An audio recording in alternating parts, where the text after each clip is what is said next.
Madam, हम्म. मग मला पुन्हा कट करावं लागेल, विचारू का? बोला की सर.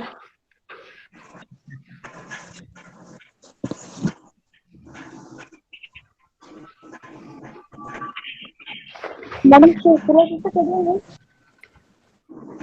सोशॉलॉजीचं काय कधी आहे? तास संस्कृत सोशल झालं. नाही, कसला तास विचारते तुम्हाला नाही कळलं? नाही मॅडम, ते समाजशास्त्राचं पण आहे ना व्याख्यान? हो, हेच आहे, मिळून केलेलं आहे सर्वांनी. हो का, ठीक आहे चालेल.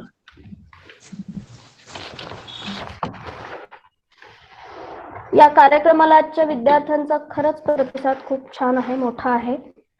आज आम्ही आपल्या व्याख्यानाबरोबरच इथे दोन्ही विभागांचा माजी विद्यार्थी मेळावा म्हणूनही आपलं व्याख्यान घेत आहोत. त्यात आपण आमच्या पालक आहात, त्यामुळे असं सगळा एक मेळ आज छान बसलेला आहे. बऱ्याच दिवसांपासून चाललं होतं आपलं व्याख्यानाचं, पण आज योग आला.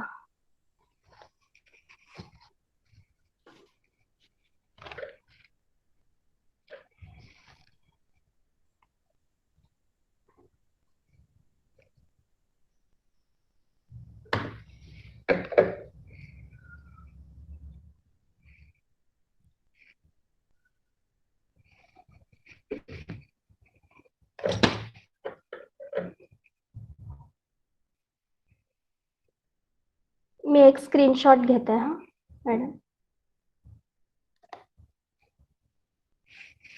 छान.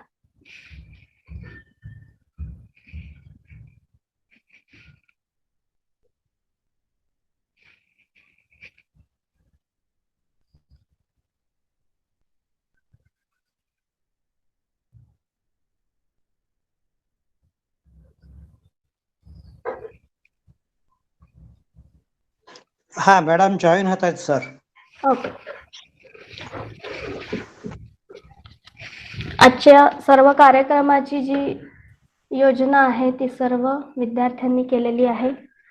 अद्वैता आणि ऋषिकेश या दोघांनी मिळून अगदी पहिल्यापासून सगळं, म्हणजे निमंत्रण पत्रिका तयार करण्यापासून सर्व काही त्यांनी आज अरेंज केलेलं आहे.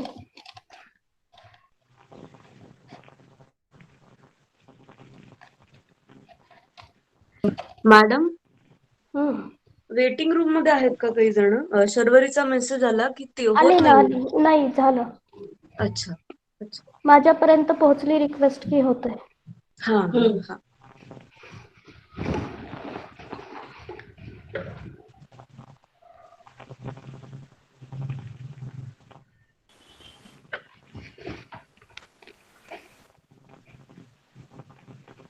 प्राचार्य आले की आपण सुरू करूया लगेच. साधारण किती वेळ बोलायचं? पाऊण तास. चालेल, म्हणजे विषयाची तुमच्या व्याप्ती. वेळेनुसार, हा, विषयाच्या व्याप्तीनुसार. नाही, विषयाची व्याप्ती इतकी मोठी आहे की म्हणजे मला आखडायला बरं कुठे कुठे. हा हा, ठीक. कीर्तनकार एकदा उभा राहिला की 4 तास थांबत नाही. हो, ते मात्र आहे. म्हणून एकदा वेळ विचारून घेतली बरी. बरोबर आहे, तेही बरोबर आहे.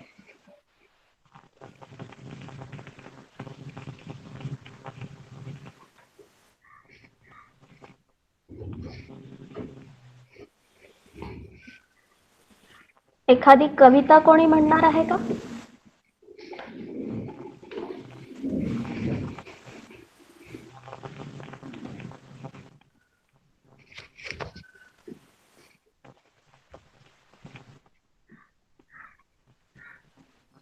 श्रद्धा? मॅम, वाचून दाखव, छोटीशी. Okay ma'am, weight.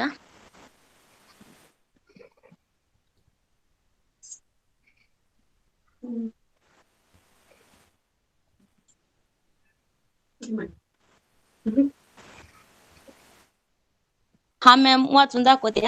हम्म.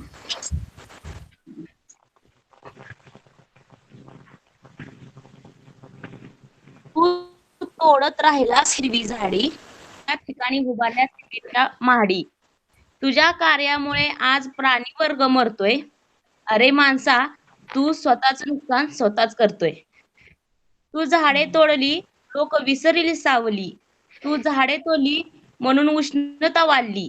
तुझ्यामुळे आज झाडांच्या शोधात पक्षी वर्ग भटकतोय. अरे माणसा, तू स्वतःच नुकसान स्वतःच करतोय. मॅडम हं. सरांची झाडे तोडली आपण आहे म्हणून ती आज होते एक मिनिट श्रद्धा, एक मिनिट सर काहीतरी सांगतो. सरांची लिंक ओपन ती apple.com ला चाललेली आहे. पुन्हा एकदा पाठवा. पण आता मला कशी पाठवता येईल सर? तर मेसेज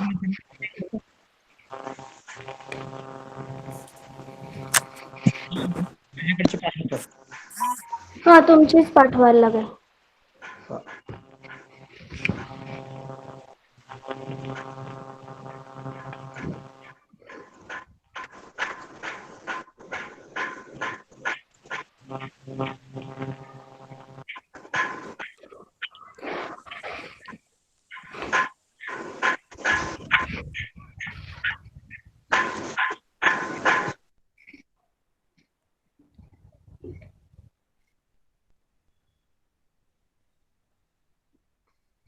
ऋषिकेश तयार आहेस? हो मॅडम. शुभेच्छा तुला. धन्यवाद. पहिल्याच वर्षीचा मुलगा आहे हा आणि ह्याचा पहिलाच कार्यक्रम आहे आज. तुला शुभेच्छा रे ऋषिकेश. धन्यवाद. हो.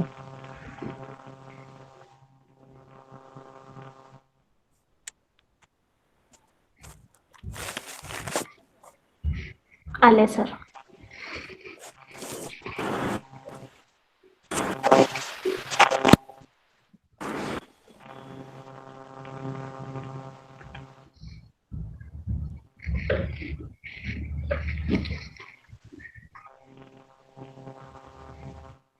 नमस्कार सर.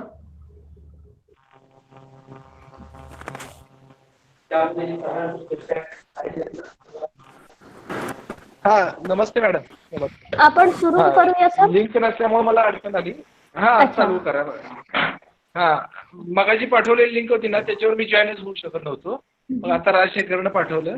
चालू करा मॅडम, काय अडचण नाही. Sorry for delay. Okay continue. Rishikesh सुरू कर. नमस्कार.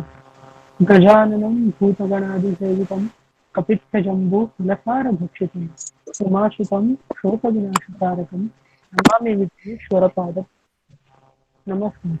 आदरणीय प्राचार्य doctor VP Ubale sir, Sanskrit विभाग प्रमुख प्राध्यापिका विवा कुलकर्णी महोदया, समाजशास्त्र विभाग प्रमुख डॉक्टर प्राध्यापक राजशेखर शिंदे सर, प्रमुख व्याख्यात्री डॉक्टर सौ वैशाली गोस्वामी कुलकर्णी महोदया, इतर सर्व प्राध्यापक वर्ग तसेच माजी विद्यार्थीगण, श्रोते व इतर सर्व विद्यार्थ्यांचे मी स्वागत करतो. माझ्या मराठीची बोलू कौतुके परी अमृतातेही पैजासी जिंके ऐसी अक्षरे रसिके मिळविले. आज 27 फेब्रुवारी मराठी राज्यभाषा दिन. कविवर्य कुसुमाग्रजांचा म्हणजेच विवा शिरवाडकरांचा आज जन्मदिवस. कुसुमाग्रजांचे स्मरण म्हणून आपण हा दिवस साजरा करतो. या कार्यक्रमाची प्रस्तावना करण्यासाठी मी रेवा कुलकर्णी महोदयांनी विनंती करतो. नमस्कार. मी आपला अधिक वेळ नक्कीच घेणार नाहीये. द भैफ दयानंद कला व शास्त्र महाविद्यालय सोलापूर संस्कृत व समाजशास्त्र विभाग आयोजित मराठी भाषा दिन आणि संत सर्वज्ञ दासोपंत या विषयावरील वेबिनारमध्ये आजच्या कार्यक्रमाचे अध्यक्ष आदरणीय प्राचार्य डॉक्टर VP उबाळे सर, माननीय वक्त्या डॉक्टर सौ वैशाली गोस्वामी कुलकर्णी, माझे सर्व सहकारी तसेच उपस्थित माजी विद्यार्थी आणि आजी विद्यार्थी, आपणा सर्वांचे मी रेवा कुलकर्णी मनःपूर्वक स्वागत करते. कालच संस्कृत व मराठी अशा दोन्ही भाषांवर प्रभुत्व असणाऱ्या भाषाप्रभू वीर सावरकरांचा स्मरण दिन झाला आणि योगायोग असा आहे की आजही आपण अशाच एका व्यक्तिमत्वाची ओळख करून घेणार आहोत की ज्यांचा संस्कृत आणि मराठी या दोन्ही भाषांमध्ये ज्यांनी विपुल रचना केलेल्या आहेत त्या दासोपंतांसारख्या संत कवींचे आज आपण मराठी दिनाच्या निमित्ताने स्मरण करीत आहोत. आणि या स्मरणाचं माध्यम आहेत ते म्हणजे त्यांच्याच वंशज असणाऱ्या आदरणीय डॉक्टर सौ वैशाली गोस्वामी महोदया. एका दृष्टीने हा दुग्ध शर्करा योगच झालेला आहे. आणि आज आपण ज्यांचं व्याख्यान ऐकणार आहोत त्यांच्याकडून आपल्याला आणखीन एक शिकायला मिळणार आहे. लवकरच आपल्याला ऋषिकेश त्यांचा परिचय करून देणार आहेत. तर त्यांचा विषय कोणता आहे ते तुम्ही जरूर बघा आणि त्यांनी काम कोणत्या क्षेत्रामध्ये अधिकाधिक म्हणजे छंद म्हणून काम जे केलेलं आहे म्हणजे टेक्स्ट बुकावरतीच फक्त अवलंबून न राहता इतर आपण ज्ञान मिळवल्याने आपलं व्यक्तिमत्व कसं समृद्ध होतं असं आज समृद्ध व्यक्तिमत्व आपल्याला बघायला मिळणार आहे, ऐकायला मिळणार आहे. त्यांच्या व्याख्यानातूनच त्यांचा आपल्याला अधिक परिचय होणार आहे. तर आपण सर्वजण उत्सुक आहोत त्यांना ऐकण्यासाठी. तर अधिक वेळ न घेता मी माझं हे प्रास्ताविक इथे थांबवते आणि दासोपंतांच्या वाङ्मयाचे सुमधुर आणि हृदयग्राही निरूपणाचा आपण आस्वाद घ्यावा यासाठी परत एकदा मी सर्वांचे स्वागत करते आणि पुढील सूत्र ऋषिकेशकडे देते. धन्यवाद मॅडम. पुरामध्ये सळणारी जीवघेणी कळदे, पुरामध्ये सळणारी जीवघेणी कळदे, पण डोळ्यांमध्ये खारट पाणी पिण्याचेही बळ दे. पुसू नको आसव, पुसू नको आसव, माझी वेदनांचे छळ दे, पण मनाच्या मनोऱ्याला मनाचंच तळ दे. कपाळीच्या कोंदणाला मेणाचं वळ दे, कपाळीच्या कोंदणाला मेणाचं वळ दे, अन वाहिलेल्या समर्पणाचं, अन वाहिलेल्या समर्पणाचं निर्माल्याला फळ दे, निर्माल्याला फळ दे. या अशा सुंदर ओळी ज्यांच्या रचनेमधून आल्या आहेत अशा आपल्या आजच्या व्याख्यात्री मराठी राजभाषा दिन आणि संत सर्वज्ञ दासोपंत या विषयावर मार्गदर्शन करण्यासाठी उपस्थित असणाऱ्या आदरणीय डॉक्टर सौ वैशाली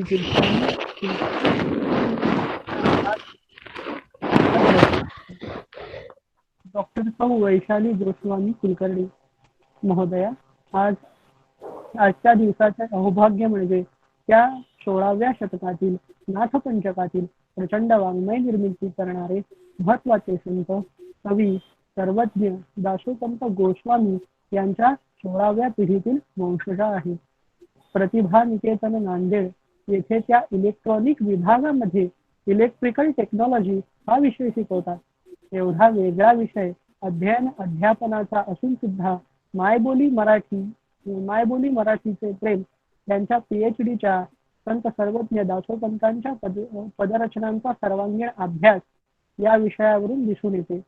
त्यांनी सह्याद्री वाहिनीवरून दासोपंतांच्या ललितांचे सादरीकरण केले आहे आणि युट्यूबच्या माध्यमातून दासोपंत आणि त्यांच्या पदरचनांवर सुंदर भाष्य करीत असतात. त्यांनी अनेक ठिकाणी कीर्तन प्रवचन सेवाही केली आहे. त्यांच्या भाषा क्षेत्रातील योगदानाबद्दल त्यांना अनेक पुरस्कार प्राप्त झाले आहेत. कुसुमाग्रज प्रतिष्ठान नाशिक कृष्णाई साहित्य पुरस्कार, शांताई आध्यात्मिक पुरस्कार नांदेड, आत्माराम पाटील शाहिरी पुरस्कार, योगेश्वरी नारी सन्मान पुरस्कार अंबेजोगाई योगेश्वरी देवल. याचबरोबर रंगगंध कलासक्तन्यास 40 गाव आयोजित जागतिक ऑनलाईन अभिवाचन स्पर्धेत प्रथम क्रमांकाचे पारितोषिक त्यांना प्राप्त झाले आहे व दासोपंत भजन मंडळाकडून त्यांना अनेक बक्षिसे मिळालेली आहेत. महोदयांचे विविध मासिकातून वृत्तपत्रातून कविता, ओवी, भारूड, लावणी, पोवाडे, गोंधळ, छंद, संतवाङ्मय इत्यादी वाङ्मय प्रकारांमध्ये विपुल लेखन झालेले आहे. तसेच दिगंबरार्पण मुक्ती दासोपंतांचे भावचरित्र आणि संशोधन या पुस्तकाची निर्मिती त्यांनी केलेली आहे. कवी ग्रेस यांच्यावर संगमरवरातील एक संध्या स्वप्न गद्य पद्य संगीत नृत्य नाट्य चित्रमय कार्यक्रम तसेच करंदीकर यांच्यावर आधारित देणाऱ्यांनी देत जावे अशा कार्यक्रमांचीही निर्मिती मॅडमनी केलेली आहे. अशा अष्टपैलू व्यक्तिमत्व असणाऱ्या व्याख्यात्या आज आपल्याला लाभल्या हे आपले उत्कृष्ट भाग्य आहे. आपण सर्व त्यांना ऐकण्यासाठी उत्सुक आहोत. तर मी आदरणीय महोदयांना विनंती करतो की त्यांनी आम्हाला मार्गदर्शन करावे. धन्यवाद. यानंतर डॉक्टर वैशाली गोस्वामी कुलकर्णी महोदया, विषय मराठी भाषा दिन आणि संत सर्वज्ञ दासोपंत. एकच मिनिट मी मध्ये बोलते आहे. मी सर्वांना विनंती करते आहे की त्यांनी त्यांचे मायक्रोफोन म्यूट ठेवावेत. मधुरा कुलकर्णी, आपला मायक्रोफोन बंद करावा, म्हणजे सर्वांनाच या व्याख्यानाचा आस्वाद घेता येईल. धन्यवाद. मॅडम फक्त एक मिनिट मी घेतो. मनापासून वैशाली गोस्वामी कुलकर्णी मॅडमचं मी दयानंद महाविद्यालयाच्या वतीनं हार्दिक स्वागत करतो. तुमचा रिझ्यूम मी ऐकला आता, खूप कौतुक वाटलं. तुम्ही सायन्स टेक्नॉलॉजीची असून सुद्धा आपल्या संस्कृतीशी निगडीत अतिशय चांगलं काम करता. दयानंद महाविद्यालयात खूप मोठ्या पद्धतीने आम्ही याच्यासाठी प्रयत्न करतो आहोत. आपल्या मार्गदर्शनाची आम्हाला खूप गरज आहे. आणि ज्यावेळेस आपली कोरोनाची परिस्थिती बदलेल त्यावेळेस तुम्हाला मी पुणा महाविद्यालयात ऑफलाईन साठी एखाद्या व्याख्यानासाठी निश्चितपणे बोलवेन आणि आपल्याला त्याचा काय फायदा घेता येईल ते करता येईल. आमच्या रेवा कुलकर्णी मॅडम या बाबतीत खूप ऍक्टिव्ह आहेत आणि राजशेखर शिंदे आणि रेवा कुलकर्णींनी या उपक्रम आयोजित केला आणि त्यांच्या बरोबर असेच आपले सौंदर्याचे संबंध राहून आपण पुढे आम्हाला सहकार्य करायला अशी अपेक्षा व्यक्त करतो आणि तुमचं व्याख्यान मी ऐकतो. पण मध्येच मी थोडासा डिस्कंटिन्यू झालो तर कृपया काही मानून घेऊ नका. महाविद्यालयात आणखी कार्यक्रम चालू आहेत. माझ्या वतीनं तुमचं मनापासून स्वागत. धन्यवाद. धन्यवाद सर. संस्कृत आणि समाजशास्त्र विभाग आयोजित राज्यस्तरीय वेबिनार आजच्या या विषयासाठी म्हणजे मराठी भाषा दिन आणि संत सर्वज्ञ दासोपंत या विषयासाठी समाजशास्त्र विभाग काम करतो आहे. मला खूप या गोष्टीचं खूप समाधान वाटलं सगळ्यात अगोदर. या कार्यक्रमाचे अध्यक्ष दयानंद महाविद्यालयाचे प्राचार्य प्राध्यापक विजयकुमार उबाळे सर, मला ज्यांनी आमंत्रित केलं त्या संस्कृत विभागाच्या प्रमुख डॉक्टर रेवा कुलकर्णी मॅडम, त्यानंतर समाजशास्त्र विभाग प्रमुख डॉक्टर राजशेखर शिंदे सर, या सर्वांचेच मनापासून मी आभार मानते. आणि सूत्रसंचालन अतिशय आत्मविश्वासाने करणारा विद्यार्थी ऋषिकेश, याचेही मी आभार मानते. सुरुवातीलाच आपण मला आमंत्रित केलं या विषयासाठी, त्यासाठी आणि एका विशिष्ट औचित्यानं आज मी दासोपंतांचं प्रकटीकरण करते आहे याचाही मला जास्त आनंद आहे. खरं म्हणजे मराठी आणि संत सर्वज्ञ दासोपंत यांचा काय बरं संबंध आहे? आपण माझा मराठीची बोल कौतुके परी अमृता तेही पैजास जिंके ऐसी अक्षरे रसिके मेळविन संत ज्ञानेश्वर आम्हाला माहितीये. लाभले आम्हास भाग्य बोलतो मराठी, जाहलो खरेच धन्य ऐकतो मराठी, हे भट आम्हाला माहितीये. कविश्रेष्ठ कुसुमाग्रज उर्फ विवा शिरवाडकर यांचा आज जन्मदिवस 27 फेब्रुवारी. रेवा कुलकर्णी मॅडमने उल्लेख केला त्याप्रमाणे कालचा दिवस स्वातंत्र्यवीरांचं स्मरण करण्याचा, आजचा दिवस शिरवाडकरांचं स्मरण करण्याचा आणि उद्या भरतनाट्य ज्यांनी लिहिलं त्या भरत मुनींची जयंती, असा एकूण त्रिवेणी संगम हे तीन दिवस येतो दरवर्षीच. खरं म्हणजे या तीनही दिवसांचा उत्सव महाराष्ट्रामध्ये मराठी आणि संस्कृताचा उत्सव, संगीत नाट्याचा उत्सव, गीताचा उत्सव झाला पाहिजे, अशी ही 3 दिवसांची एक त्रिवेणी आपल्याला मिळते. आणि या त्रिवेणीच्या अनुषंगाने आपण मराठी भाषा आणि मराठीचा दर्जा, मराठी राजभाषा कशी, आपण ती किती वापरतो, खरं म्हणजे सामाजिक अंगाने जर विचार केला तर आपण जसे जॉईन झालोय, यात प्रवेशित झालोय, असंही आपल्याला म्हणजे इतकी आमच्या अंगवळणी तोंडवळणी इंग्रजी पडलेली आहे की मराठी भाषा लुप्त होते की काय, असा काही जणांची म्हणजे शंका आहे, अशी काही जणांची. पण मला वाटतं मराठी ही अमृत पिलेली भाषा आहे त्यामुळे तिला मृतावस्था येणं हे कदापिही शक्य नाही. मराठी भाषा दिन म्हणून आपण जेव्हा साजरा करतो तेव्हा ही भाषा इंडो युरोपियन कुलामधली ही भाषा आहे. आणि या भाषेमध्ये अनेक जण असं म्हणतात संस्कृतापासून आहे, महाराष्ट्रीय, मग प्राकृत, अपभ्रंश या भाषांपासून झाली. याच्यामध्ये मतमतांतर आहेत. महाराष्ट्र आणि गोवा या राज्यांची मात्र ही अधिकृत राजभाषा आहे. आणि अगदी प्राचीन कालखंडापासून वेगवेगळ्या ग्रंथामध्ये, शिलालेखामध्ये मराठीचा उल्लेख आढळतो. अक्षीचा शिलालेख असो किंवा मराठीच्या प्राचीनत्वाबद्दल खरं म्हणजे आज आपण फार बोलणार नाही आहोत, पण ज्ञानेश्वरांनी संस्कृतातलं ज्ञान मराठीत आणलं आणि ते बहुजनांच्या ओटीत टाकलं असं आपण म्हणतो. संस्कृतामध्ये बांधून ठेवलेले गाठोडे सामान्य माणसाला ते देऊ केले, ती संपत्ती सामान्य माणसाला वाटून टाकली. आणि हा एक त्यांच्या मनामध्ये विचार होता की जे अद्वैत तत्वज्ञान, ज्या तत्वज्ञानानं माणसाला मोक्ष मिळतो किंवा जीवनाचं सार्थक होतं असं आपण म्हणतो, ते ज्ञान, तो वेदांत, ते अध्यात्म फक्त पंडित लोकांना कळून, अभिजनांना कळून कामाचं नाही, तर तो ज्ञानाचा वारसा माझ्या समाजातल्या तळागाळातल्या लोकांपर्यंत गेला पाहिजे. या तळमळी पोटी संस्कृतातलं ज्ञान मराठीत आणण्याचं काम संत या ज्ञानदेवांनी केलं, मुकुंद राजांनी केलं आणि इतर अनेक संतांनी ते केलं. 16व्या शतकामध्ये जे नाथपंचक झालं, या नाथपंचकामध्ये कोण कोण होतं आणि या लोकांनी ते काम कोणतं केलं? हे जे नाथपंचक आहे ते नाथपंचक असं यासाठी म्हटलं जातं की संत शांतीब्रह्म एकनाथ हे या नाथपंचकाचे मुख्य सूत्रधार असं गृहीत धरले साहित्यकारांनी.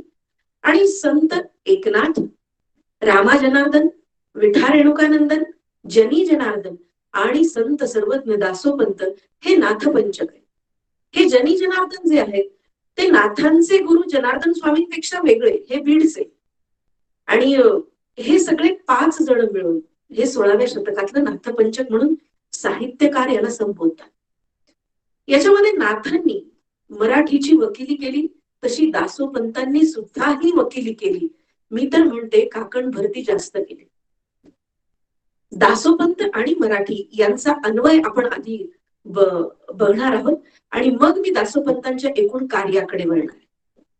दासोपंत खरं म्हणजे संस्कृतचे निष्णात पंडित होते. त्यांचे अनेक संस्कृत ग्रंथ आहेत, तरी सुद्धा त्यांनी आपले अधिकतर वाङ्मय, आपल्या अधिकतर रचना या त्यांनी मराठीतून लिहिल्या. सर्वसामान्य लोकांसाठी गीतेचं तत्व किंवा पारमार्थिक विचार, आध्यात्मिक ज्ञान हे सांगण्यासाठी दासोपंतांनी आग्रहानं मराठीचा वापर केला. गीतार्णव, ग्रंथराज, दत्त महात्म्य, अष्टक, गीतार्थबोध चंद्रिका आणि पदार्णव अशा अनेक रचना त्यांनी मराठीमध्ये केलेल्या. संस्कृताचा दुराभिमान बाळगून प्राकृत भाषेचा द्वेष करणाऱ्या तथाकथित पंडितांच्यावर त्यांनी टीकास्त्र चालवलं. हे का केलं असावं असा सामाजिक दृष्टीने विचार केला की आपल्याला लक्षात येतं की अभिजनांच्या मध्ये उठबैस करणारी संस्कृत ही फक्त आमची मक्तेदारी आहे, आमच्याशिवाय ज्ञान कोणाला द्यायचं नाही, हा विचार त्यांच्याकडून बाजूला करून ते ज्ञान सर्वसामान्य देण्यासाठी दासोपंतांनी प्रयत्न केले. ते असं म्हणतात, प्राकृत म्हणवनी दूषिती तेची यया ज्ञाना वंचिती, भाषाच केवळ भजती ते मूर्ख कीना. संस्कृत बोलिले सेवणे तेची सांडावे प्राकृत वचने, ऐसिया मूर्खा मुंडणे किती आता. अतिशय कोरडे ओढलेले त्यांनी या लोकांच्यावरती की प्राकृत म्हणून जे दूषण करतात त्या लोकांना मूर्ख म्हटलं पाहिजे. आणि ह्या लोकांना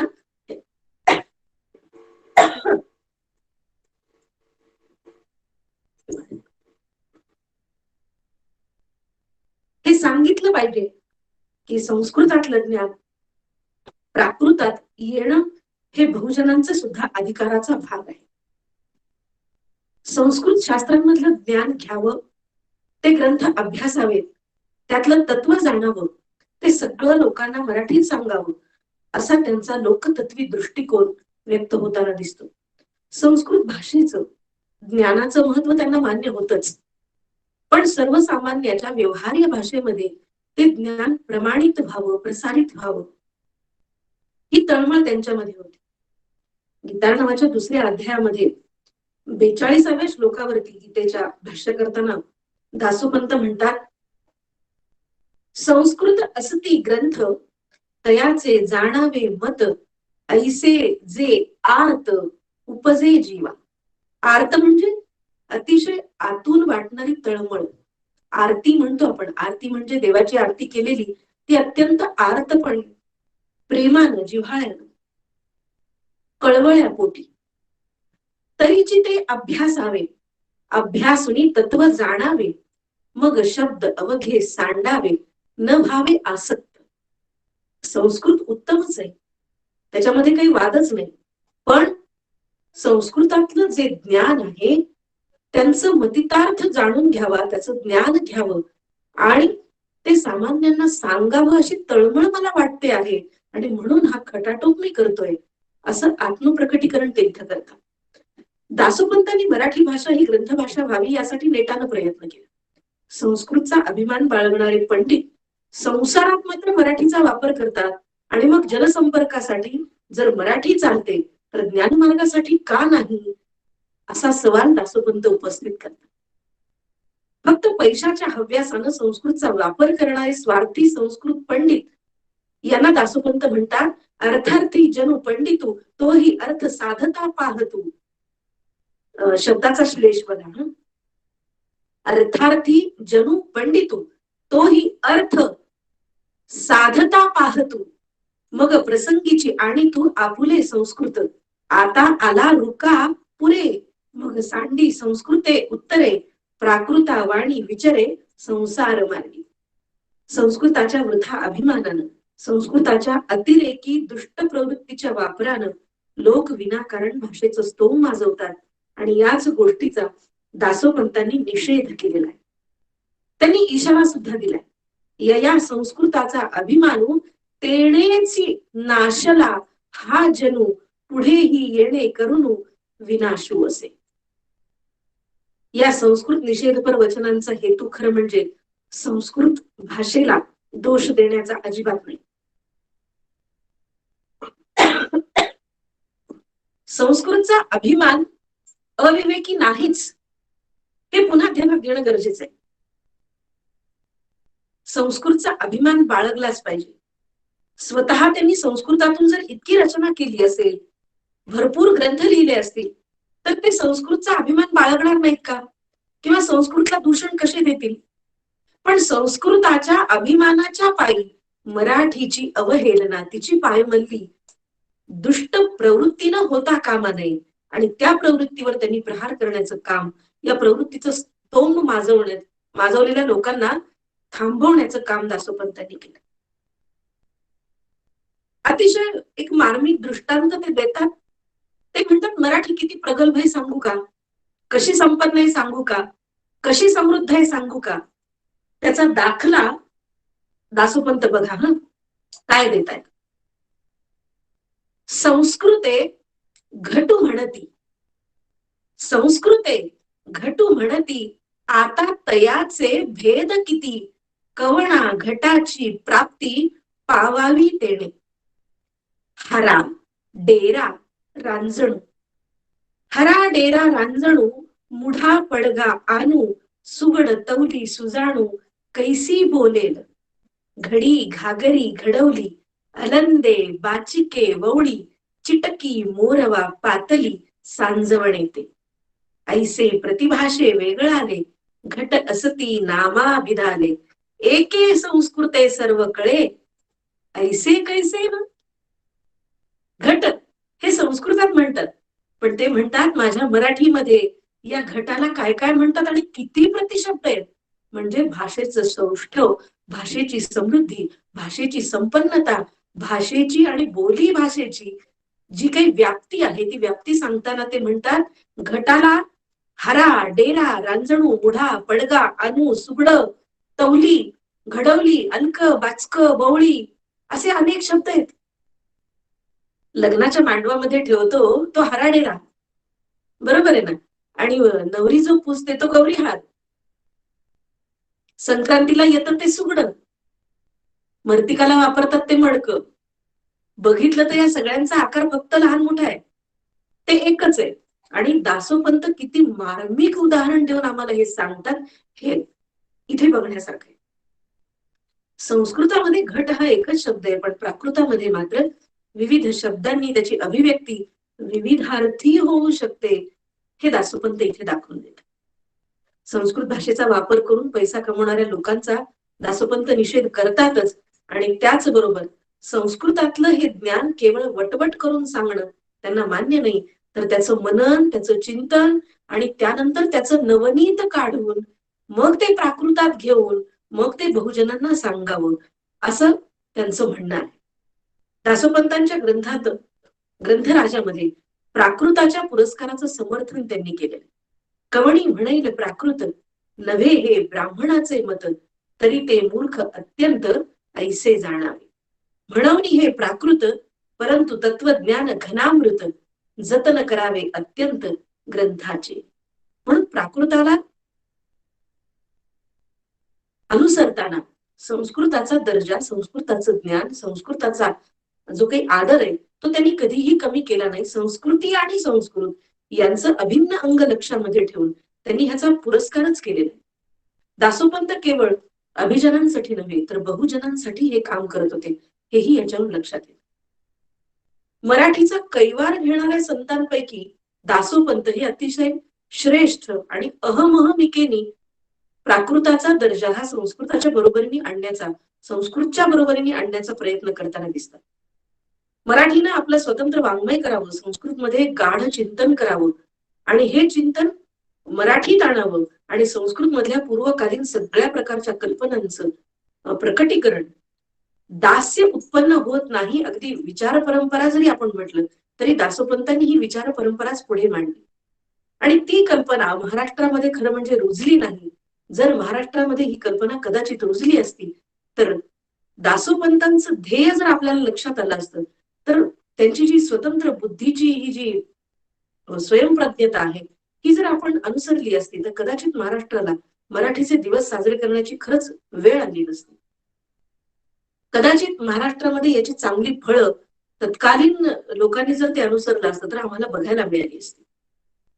एकनाथ, दासोपंत या दोघांनीही मराठीची खरं म्हणजे खूप वकिली केली असं आपण म्हणूया. नाथ महाराज म्हणतात की चोरापासून प्राकृत आली का, तसंच दासोपंतांनी सुद्धा हिचं महत्व आम्हाला वेळोवेळी सांगितले. संस्कृत भाषेच्या अभिमानांचं मुंडन करू इच्छिणाऱ्या दासोपंतांनी प्राकृत आणि संस्कृत या दोन्हींचाही खरं म्हणजे अभ्यास केलेला होता. संस्कृत भाषेविषयी वृत्ती होती ती केवळ खरं म्हणजे अभ्यासाची होती, पण या अभ्यासानंतर हे ज्ञान आपल्यापर्यंत राहू नये ही तळमळ मात्र त्यांची अधिक आम्हाला बघायला मिळते. मराठी भाषेमध्ये त्यांची रचना तर आहेच, पण केवळ संस्कृत आणि मराठी या दोनच भाषांचे ते जाणते होते असं मात्र मुळीच नाही. मी दासोपंतांच्या व्यक्तिमत्वाकडे गेले. दासोपंत 16व्या शतकातले. मी सांगितलं नाथांचे समकालीन. कर्नाटकातल्या बेदर परगण्यामध्ये बहामनी शाहीत बेरीद अली शहाच्या दरबारामध्ये त्यांचे वडील म्हणजे दिगंबर पंत कमावीसदार होते. नारायण पेठानी पंचमहालांचं देशमुख देशपांडे पण त्यांच्याकडे होतं, दिगंबर पंतांच्याकडे. आणि दिगंबर पंतांची पत्नी पार्वतीबाई अत्यंत सुशील, पण तरी सुद्धा ऐश्वर्य, संपत्ती हे सगळं असलं तरी त्या दोघांना मूल नव्हतं ही खंत होती. आणि मी पूर्ण कथा खरं म्हणजे विस्तारानं सांगणार नाही, पण मोठ्या नवसानं पार्वतीबाईंना आणि दिगंबर पंतांना हा मुलगा झाला. आणि हा मुलगा पार्वतीबाईंच्या पोटी शके 1473 अधिक भाद्रपद कृष्णाष्टमी म्हणजे इंग्रजी तारीख 24 ऑगस्ट इसवी सन 1551 सोमवार या दिवशी झाला. पण अतिशय किती मॅसेज हुशार असणारा हा मुलगा, अतिशय ज्ञानी असणारा हा मुलगा, काय झालं तुझं ऍडमिशन झालं का? झालं की आता वर्ष एक संपत आले मिनिट. की. आलं का? हॅलो हॅलो विशाल विशाल विशाल? वाडवे. झालं, क्षमस्व. तत्कालीन रूढीप्रमाणे त्याची मुंज झाली आणि मुंजीमध्येच त्याला 4 वेद पाठांतर ऐकून त्याचे जे गुरुजी होते ते चकित झाले आणि त्यांच्या लक्षात आलं की अतिशय विद्वान मुलगा आहे, हुशार आहे. त्या काळच्या परिस्थितीप्रमाणे, पद्धतीप्रमाणे त्यांचं लग्न झालं ते 16व्या वर्षी आणि लग्न झाल्याबरोबर त्या प्रांतामध्ये दुष्काळ पडला, बेदरमध्ये दुष्काळ पडला आणि दुष्काळ पडल्यानंतर दिगंबर पंतांच्याकडे हे पंचमहालादी देशमुख पण होतं. लोक अन्नान्न दशा होऊन मरू लागले, प्राणी रस्त्यावरती तडफडून मरू लागले पाण्याविना, अन्नाविना. आणि या दुष्काळामध्ये दिगंबर पंतांनी आपल्या अखत्यारीत असलेले सगळी धान्याची कोठार ही लोकांसाठी मुक्त केली आणि मुक्तपणे त्या लोकांना धान्य वाटलं. हे धान्य वाटल्यानंतर लोकांची भूक भागली, पण बादशहाचं बोलावणं मात्र दिगंबर पंतांना आलं. दिगंबर पंतांना हे बोलावणं आलं कशासाठी याचा अंदाज खरं म्हणजे आलाच होता. सोबत जाताना ते दासोला घेऊन गेले होते. बेरीद अली शहाच्या दरबारामध्ये ते हजर झाले आणि खाली मान घालून हे पिता पुत्र उभे होते. बादशहाची नजर दासोवरती पडली आणि बादशहाला दासोचं पुत्रवत आकर्षण वाटू लागलं. दासो अत्यंत तेजस्वी होता, पाणेदार होता, सौंदर्य ओतून भगवान घडवेली काय हो मूर्ती असा प्रश्न पडावा इतका सुंदर अजानुबाहू होता. आणि बादशहाच्या मनामध्ये चाळवाचाळव झाली, त्याच्या मनामध्ये कपट निर्माण झालं. तो गरजला, दिगंबर पंत अनाज बांटने वाले तुमको होते कौन हो? रसद जमा करने के लिए आपको कहा था, लेकिन उसके बजाय आपने सारा अनाज बांट दिया. दिगंबर पंतांनी काही बोलण्यासाठी आपलं तोंड उघडायची काही विचार केला, ओठांची हालचाल केली आणि त्यांना दुष्काळामुळे जनता रसद भरू शकली नाही हे सांगायचं होतं. धान्याविना, अन्नाविना लोक तडफडून मरत होते हे सांगायचं होतं. पण पंतांच्या तोंडून उत्तरादाखल काही बाहेर पडण्याच्या आत बादशहानं फरमान सोडलं, पंत आपको इसकी एक सजा जरूर मिलेगी. अगर आप 1 महीने के अंदर रसद की रकम और जुर्माना जमा नहीं करते हो, 2 लाख रुपए जमा करते हो, कोष में भरते हो तो ठीक, नहीं तो 1 महीने के बाद आपके बेटे को इस्लाम धर्म की दीक्षा दी जाएगी. दिगंबर पंतांच्या पायाखालची जमीनच सरकली. पंत श्रीमंत असले तरी शहाच्या म्हणण्याप्रमाणे 2 लाख मुद्रा भराव्यात इतकी श्रीमंती त्यांची नव्हती. आणि मग या काळामध्ये 1 महिनाभर दासोपंत बादशहाच्या नजर कैदेमध्ये होते आणि त्या काळामध्ये ते झरणी नरसिंहावर बिदरच्या रोज जायचे, पूजा करायचे, अनुष्ठान करायचे, देवाची धरणी बंधरणी करायचे, धावा करायचे आणि ते परत यायचे. दिलेला 1 रुपया त्यांना रोज बादशहा 1 रुपया देत असे आणि हा 1 रुपया गरजू लोकांच्या मध्ये वाटून टाकायचे आणि आपण मात्र उपवास करायचे. आजूबाजूचे लोक बघायचे, त्यांना तळमळ वाटायची, हळहळ वाटायची. अतिशय विद्वान मुलगा, अतिशय बाणेदार, इतका ज्ञानी मुलगा, पण काय वेळ आली, दैव कसं फिरतं हे बघून त्यांना फार हळहळ वाटायची. आणि मग 1 महिना पूर्ण होत आला. दासोला इस्लाम धर्माची दीक्षा देण्याची वेळ येऊन ठेपली. दरबारामध्ये मुल्ला, मौलवी, दीक्षित सगळेच हजर झाले आणि बादशहानी शेवटचं फरमान सोडलं की दिलेल्या त्यांच्या अटीप्रमाणे 1 महिनाभर आपण वाट बघितली आणि आता दासोला इस्लाम धर्माची दीक्षा दिली जाणार. आणि हे ऐकल्याबरोबर अजून दासोला दरबारात आणायचं होतं आणि याच काळात, याच क्षणात दत्ताजी पाडेवार नावाचा एक धनगर, खांद्यावरती कांबळ, कमरेला धोतर, हातामध्ये काठी आणि एवढ्याशा चंचीमध्ये 2 लाख मुद्रा घेऊन त्यांनी दरबारामध्ये ती चंची ओतली, खळखळा ओतिल्या मुद्रा आणि त्या 2 लाख मुद्रा देऊन तो निघूनही गेला. जाताना पावती घ्यायला मात्र विसरला नाही. ही गोष्ट आपण दामाजी पंतांच्या संदर्भात पण ऐकतो मंगळवेढ्याची.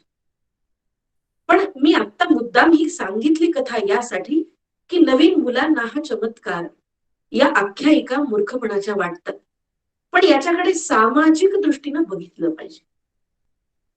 एक अतिशय उत्तम ज्ञानी मुलगा, दिगंबर पंतांचा मुलगा, जो अतिशय लोकांच्यासाठी प्रेमानं काम करणारा, तळमळीनं काम करणारा हा माणूस, त्याचा मुलगा इस्लाम धर्माची दीक्षा त्याला दिली जाणार आहे म्हटल्यानंतर कदाचित आज जसा आपण चंदा गोळा करतो, पैसे गोळा करतो, त्याप्रमाणे लोकांनी आपणहून घरातले दागदागिने पैसे देऊन कदाचित 2 लक्ष रुपये या दत्ताजी पाडेवाराच्या हाताने दरबारात पाठवले असतील, याच्यावरती तर नक्की आपण विश्वास ठेवू शकतो.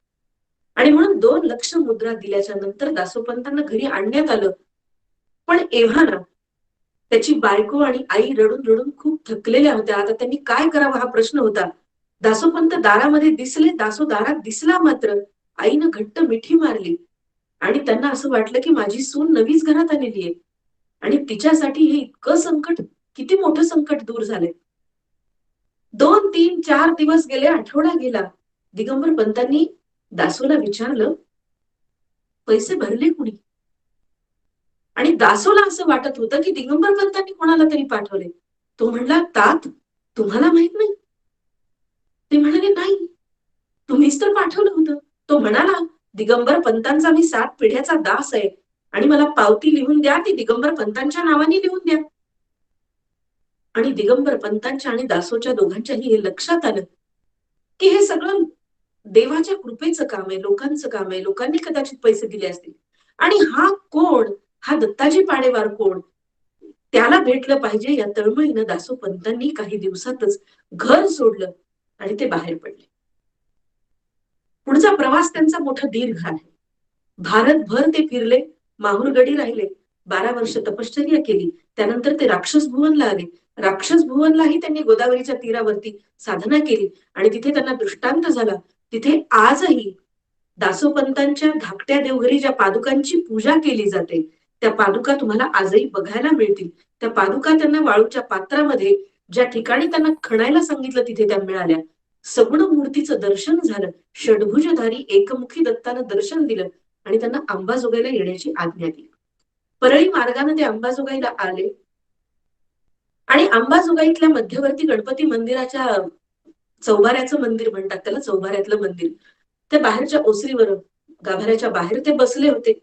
सोबत आई वडिलांची कधी भेट झाली तर तोही मोठा प्रसंग, फार योगायोगाचा आणि आपण चित्रपटामध्ये म्हणतो ना क्लायमॅक्स, अशा प्रकारचा प्रसंग. वाणी नदीच्या संगमावरती दासोपंत एका तीरावरती बसलेले होते व्याघ्रेश्वराच्या मंदिरामध्ये आणि पलीकडच्या तीरावरती सुनबाईंना 12 वर्षांनी वैधव्याची, खरं म्हणजे ते दीक्षा देण्यासाठी त्यांना आणलं होतं. पती घरामधून बाहेर निघून गेल्यानंतर 12 वर्षांनी तिला वैधव्य प्राप्ती होते असं म्हणतात आणि त्याचा एक विधी असतो. तो विधी करण्यासाठी दिगंबर पंत पार्वतीबाई जानकीला घेऊन आले होते आणि हा विधी होत असताना दासोपंतांनी अलीकडच्या तीरावरून बघितलं, ओळखीचे चेहरे दिसले आणि त्यांनी ताबडतोब ओळखलं. त्यांनी आपल्या एका शिष्याला पाठवलं, निरोप दिला की त्यांना जे काम करताय, जे कार्य करताय ते तुर्तास थांबवायला सांग, आत्ताच ते करू नको. कोणी अशी आज्ञा दिली, कोण हा साधू पुरुष हे बघायला जावं यासाठी म्हणून जानकीला घेऊन हे दोघं नवरा बायको दिगंबर पंत आणि पार्वतीबाई आईला तीरावरती आले. दासोची दाढी वाढलेली होती, भगवी वस्त्र अंगावरती होती, जटा वाढलेल्या होत्या. पंतांनी ओळखलं नाही, दिगंबर पंतांनी ओळखलं नाही. आईचे तर रडून रडून डोळे गेले होते, ती आंधळी झाली होती, त्यामुळे तिला दिसण्याचा प्रश्नच नव्हता. पण जानकीने मात्र ये हृदयीचे ते हृदयी तात्काळ ओळखलं की हा आपला पती आहे. आणि तिनं पटकन पायावरती डोकं ठेवलं, साष्टांग दंडवत घातला आणि गळगळा तिच्या डोळ्यातून अश्रू वाहू लागले. दिगंबर पंतांनाही लक्षात आलं, दिगंबर पंत पाया पडतायत आणि एकदम दासोनी त्यांच्या खांद्याला धरलं, त्यांना उठवलं. तात, अहो हे असं उलट काय करताय तुम्ही? आपण माझे वडील आहात, माझे गुरु आहात, तुम्ही काय नमस्कार करताय मला? आणि या ठिकाणी त्यांची भेट झाली. तेव्हा त्यांना दासोपंतांना वडील म्हणाले की आपण पुन्हा नारायण पेठेला जाऊ. दासोपंत म्हणाले, नाही, मला पुन्हा नारायण पेठेला यायचं नाही. तुम्ही सुद्धा जर माझ्या सोबत राहायचं असेल तर पुन्हा नारायण पेठेला जाऊ नका. आणि मग दासोपंतांच्या सोबत त्यांचे आई वडील आणि त्यांची बायको हे सगळे अंबाजोगाईला आले. गणपतीच्या मंदिरामध्ये ते बसले होते आणि सीतोपंत नावाचं एक बडप्रस्थ देशपांडे योगेश्वरी देवीच्या दर्शनासाठी म्हणून त्या रस्त्यावरून पालखीमध्ये निघाले होते आणि पालखीमध्ये जाताना त्यांनी ते दुरूनच बघितलं, कोणीतरी साधू पुरुष आहे, परगावचा पाहुणा आहे, थांबलेला आहे. अनेक दिवसांपासून त्यांची एक मनामध्ये इच्छा होती की गुरु करायचा आहे, पण गुरु असा पाहिजे की जो नजरेनं मला दीक्षा देईल, माझी नजरबंदी करेल, नजरेनं समाधी लावेल, असं त्यांचं मनोमन ठरलेलं होतं. जाता जाता कोण साधू आहे म्हणून त्यांनी असं वळून बघितलं पालखीतून, आणि त्यांची नजर झाली दासोपंतांची. दासोपंतांची नजर झाल्याबरोबर पालखीतून त्यांनी उडी मारली आणि चरणावरती कधी दंडवत घातलं हे त्यांनाही कळालं नाही. आणि मग त्यांनी दासोपंतांची संपूर्ण सोय अंबाजोगाईला करून दिली. आजही धाकटं देवघर आणि थोरलं देवघर अंबाजोगाईचं, इथे दासोपंतांचं वास्तव्य धाकट्या देवघरी होतं. आणि या धाकट्या देवघरी ही रचना दासोपंतांनी प्रचंड रचना केली. काय रचना केली आहे बरं, दासोपंतांचं वैशिष्ट्य काय आहे रचनेच्या मागं, तर हे मी मुद्दाम सांगेन की कोणत्याही भाषेमध्ये, कोणत्याही धर्मसंप्रदायामध्ये, कोणत्याही पंथामध्ये इतक्या प्रकारची आणि इतकी वैचित्र्यानं नटलेली, वैविध्यानं नटलेली, व्यामिश्र अशी विपुल रचना कुणीही केली नाही. इतकी रचना इथे झालेली आहे, दासोपंतांनी केलेली. मग ती त्यांच्या प्रवास काळात असेल, स्मरणात नंतर ती लिहून काढली असेल, कदाचित ते सोबत असेल, याचा मात्र आज थांग पत्ता लागत नाही. पण आपण असं म्हणतो की अतिप्राचीन कालखंडापासून जर अगदी आजवर जर बघितलं आपण, तर वाङ्मय सौंदर्याच्या ज्या संकल्पना आहेत त्या जरी बदलल्या असल्या तरी प्राचीन वाङ्मय कृतींचं सौंदर्य गतार्थ किंवा जुनं कधीच नसतं, ते कालबाह्य कधीच ठरत नाही. आणि म्हणून ते जे या संशोधनाच्या कार्यामध्ये हे आपण नेहमी बघितलं पाहिजे की ते गतार्थ न मानता आत्यंतिक गरजेचं हे आहे की त्या काळामधली त्यांची जी निर्मिती आहे ती निर्मिती त्याच्याकडे आस्वादक दृष्टीने आम्ही बघितलं पाहिजे. या वाङ्मय प्रकारांचं काय वैशिष्ट्य आहे, तर दासोपंतांनी प्राकृत ग्रंथ लिहिले, संस्कृत ग्रंथ लिहिले, आणि त्याच बरोबर पद्य आणि पासोडी नावाची एक रचना केली. काय आहे ही पासोडी? ही पासोडी म्हणजे 40 फूट लांब आणि 4 फूट रुंद असं कापड. कोणत्या प्रकारचं कापड आहे हे, तर जुने लोक अंथरायला आणि पांघरायला पवणी नावाचा एक कपडा घेत असत, जाडा भरडा असा कपडा. आणि या जाडा भरड्या कपड्यावरती खळ टाकून पुन्हा पुन्हा ते सुकवून पुन्हा पुन्हा वाळवून पुन्हा खळीत भिजवून, आजच्या भाषेमध्ये मराठीत सांगायचं तर त्याला सीझनिंग म्हणूया, आणि अशा प्रकारचं संस्करण याच्यावरती करून करून कवड्याच्या पाठींनी पांढऱ्या ग्राफाईटने घासून गुळगुळीत करून हे कपडा तयार केला जातो. आणि याच्यावरती दासोपंतांनी वेदांताचं स्पष्टीकरण केलेलं आहे. त्याचबरोबर सुंदर अशा आकृत्या काढलेल्या आहेत. उत्तम चित्रकार ते होते. एकमुखी षड्भुजधारी दत्तमूर्ती, मूर्तीच्या हातातली आयुध शंख, चक्र, गदा, पद्म, डमरू, त्रिशूल, माला, कमंडलू, अश्वत्थ वृक्ष, सर्प आणि वेदांताच्या पारिभाषिक अशा काही शब्दांची चित्राद्वारे उकल केलेली. भावचक्र, पंचकोश चक्र, स्थूल देहादी चक्र, हंस या चित्रांमधून ओवीबद्ध रचना केलेली आहे. यातील जिवंतपणा, कलात्मकता, भावपूर्ण वळण त्यांच्या चित्रकारितेची साक्ष देतात. तुम्हाला दिसत असेल तर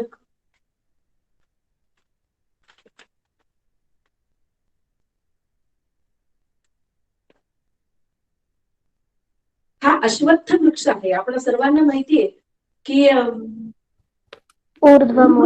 शाखम अश्वत्थम प्राहुरव्यम, याचं जे विवेचन आहे ते ओवीबद्ध रूपाने या चित्रात केलेलं आहे.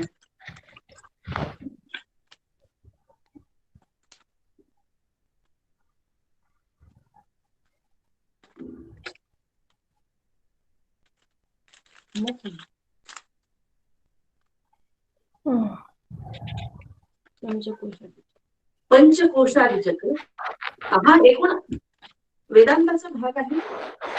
स्थूल देहादी चक्र,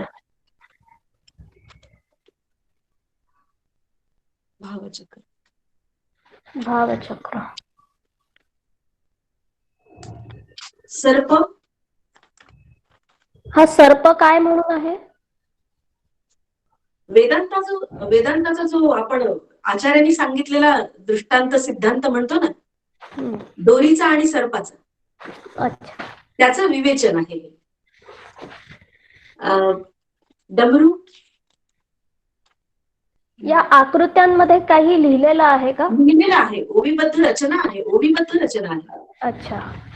याच्या ही वर्णमाला आहे जी आपण स्मरणी माला म्हणतो, जप करण्यासाठी असणारी, पण त्याच्यामध्ये दासोपंतांनी वर्णमालेचं वर्णन केलेलं आहे. अच्छा, थोडस अजून जवळ घेता का ती वर्णमाला? हा, म्हणजे ती दिसू म्हणजे शकते. चित्राच्या बाजूने त्यांनी काही हा. लिहिलेलं पण आहे. आपण आता फक्त चित्र बघतोय. आता दिसतंय.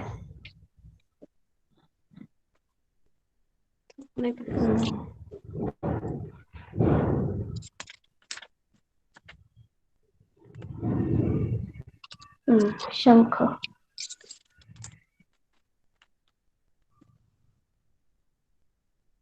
त्रिशूळ. म्हणजे ही बंध ज्याला म्हणतात तशा प्रकारची रचना आहे का? हो, बंद. कमंडलू, चक्र, चक्र.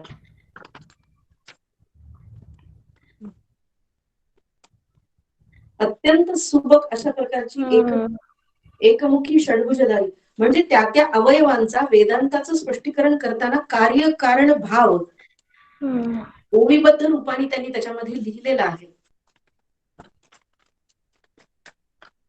आणि शेवटचा, ज्याला आचार्यांनी मुक्त होणं, मोक्ष मिळणं, ज्याचं प्रतीक म्हणून आपण म्हणतो, हंस.